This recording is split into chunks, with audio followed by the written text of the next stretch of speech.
इस वीडियो में हम स्वरोदय शास्त्र के उन मूल सिद्धांतों को समझेंगे जो साधक के जीवन में स्पष्टता, सफलता और आंतरिक सामर्थ्य का नया आयाम खोल सकते हैं।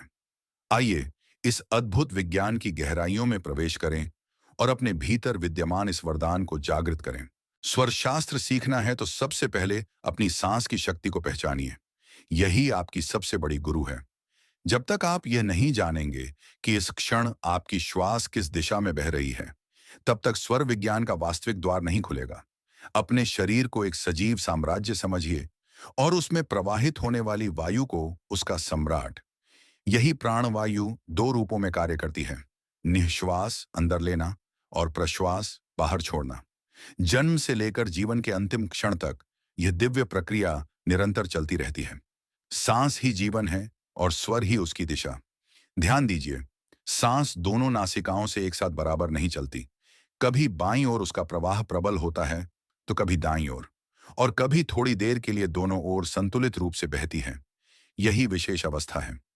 जब श्वास बाईं नासिका से सहज बहती है, उसे ईड़ा कहते हैं। जब दाईं से प्रवाहित होती है तो वह पिंगला है, और जब दोनों से समान रूप से बहती है तब वह शक्तिशाली अवस्था सुषुम्ना कहलाती है। इसे समझना सरल है। एक नासिका को हल्के से बंद करके दूसरी से सांस छोड़िए। आप तुरंत अनुभव करेंगे कि एक ओर से श्वास अधिक सहजता से प्रवाहित हो रही है। वही उस समय सक्रिय स्वर है।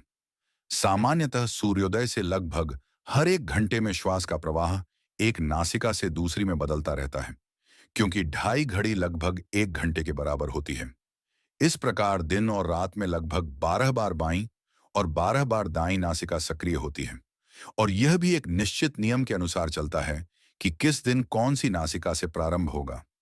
याद रखिए, जो अपनी सांस को समझ लेता है वह अपनी दिशा को समझ लेता है, और जो अपनी दिशा को जान लेता है उसका जीवन सजगता, संतुलन और प्रभाव से भर उठता है।